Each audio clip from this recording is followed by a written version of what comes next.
Greetings and welcome to Pivot and Prosper, Strategies and Support for Women Changing Careers, where I discuss how to navigate career changes and provide strategies and support for women who have experience in the workforce and really are looking to transition into a new career. I'm your host, Diane Woods, and it is really important to me to be able to assist you in your career change and to make that transition easy as possible.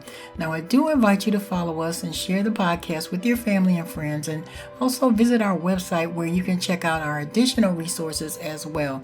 Now, let's get to today's podcast. In today's podcast, we are going to look at age-related bias in the job market. What does that look like? And 10 overcoming strategies to consider. I'm going to talk about the issues and the solutions that go along with those particular issues. I have 10 strategies to consider in this particular podcast when we look at age-related bias. So number one, we're going to just dive right in. Assumptions of technological incompetence. Many employers assume that you lack the proficiency in using modern technology or digital tools, really despite the ability to quickly adapt to them. Well, what do we do about that? So each one of these issues, I am going to provide you with a solution or something that you can at least consider or think about. Now, in this particular one, assuming that technology incompetence, you can emphasize your relevant skills and experience. So highlighting your skills and experience that are really directly relevant to this job and showcasing those and how you can be a valuable candidate to this particular job is something that you want to consider doing. Now, I do have a podcast talking about what to do about employment barriers. If that's something that you feel like you struggle with, the link will be in the description. So that one is what to do about employment barriers, just in case. But you can emphasize those relevant skills. So that is strategy number one.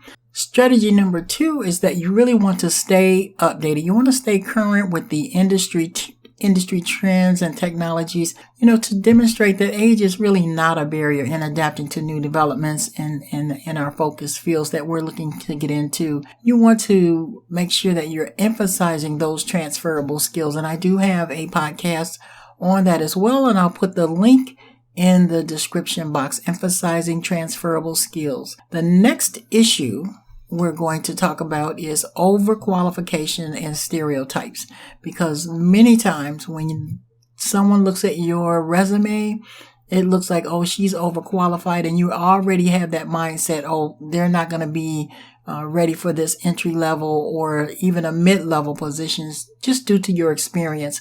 So we don't want that to be an issue, but it can be. So what kind of solution do we have for that? Number three is have confidence and assertiveness.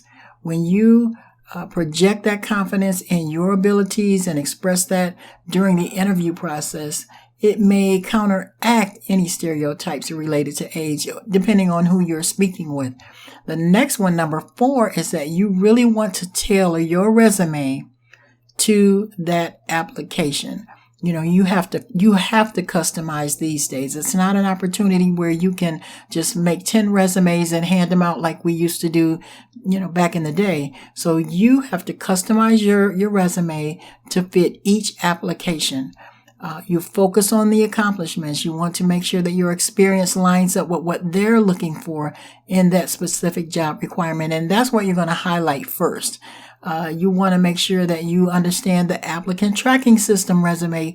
And I do have a free course on my website. So if you like that, take that free course. It just go to my website. The link is here in the description, and you can take that course at your own leisure. But you really want to understand the ATS resume and what that is all about. So like I said, click the link, go to the website, scroll down, and just take the course. It will give you everything that you need to know about the ATS resume. And if you're struggling with that, or you're struggling with rejection of your applications online, just make sure you go ahead and take that course. It doesn't cost you anything, and just visit the website and take that course. The next issue is limited opportunities for advancement.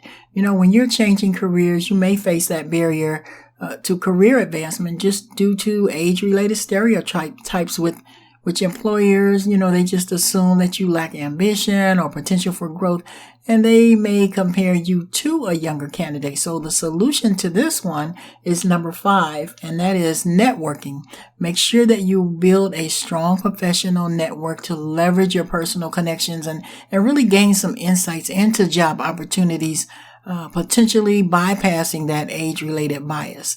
So just, think about it as you step into that opportunity and just ease the mind of the employer that that's not really the case for you.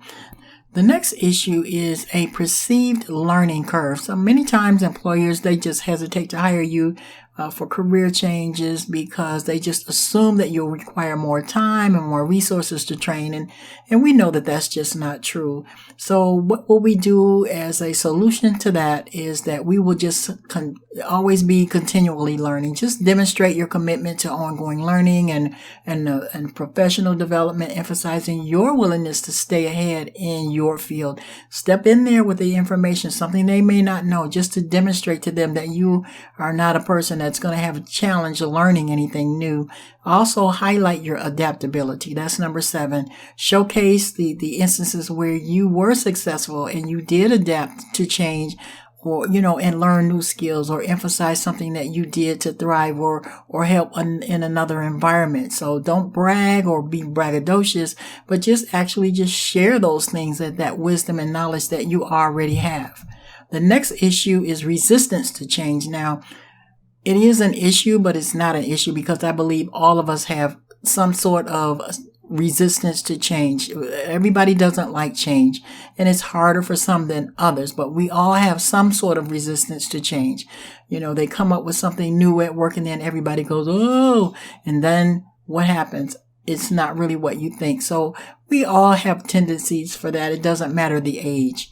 Now, some employers, they will view you as resistance to change or less adaptable to new work environments, and they'll really overlook your ability to bring value to the company because of your age. So just be aware of that, that they may think that you might be resistant to change, and you can ease their mind through your conversations. The other part of this is the cultural fit concern. They want to make sure that you're going to be a good fit for their company culture. So you can overcome this by emphasizing your compatibility with the company, with their culture, with their values, and showcasing, how your experience aligns with the mission of their particular company. I have a podcast on developing new workplace relationships when changing careers, and that link, it'll be in the link as well. So we're getting down to the end here.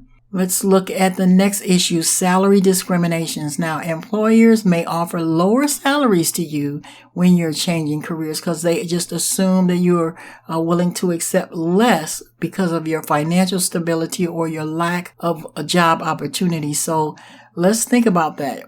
Just research salary expectations before you actually go to the interview. Go in with your information that you need to make sure that you are prepared to know what those salaries are and let them know that you know. Before entering the negotiations or accepting that job offer, you want to make sure that you research the salary ranges for the position or the industry that you're transitioning into. You can go to websites like Glassdoor or PayScale, or even LinkedIn has some information on salary roles and earning potential. So make sure that you have that information when you step into it. Finally, number 10 is to seek support. Connect with mentors, career coaches, or support groups, things that will help you, or groups that will help you continue to stay focused and on track. We do need that support. We need encouragement, especially if we've had situations where we're applying and nothing is happening, or there's a gap in some sort. We really want to be able to talk it over or share that experience with others so that they can give us insights on how they navigated that particular hiccup in their life. So that's where I'm going to end today. We just want to make sure that we are staying focused, that we're understanding the strategies that we need when we are changing careers. So I want to thank you so much for tuning in to the podcast today, and you have a great one.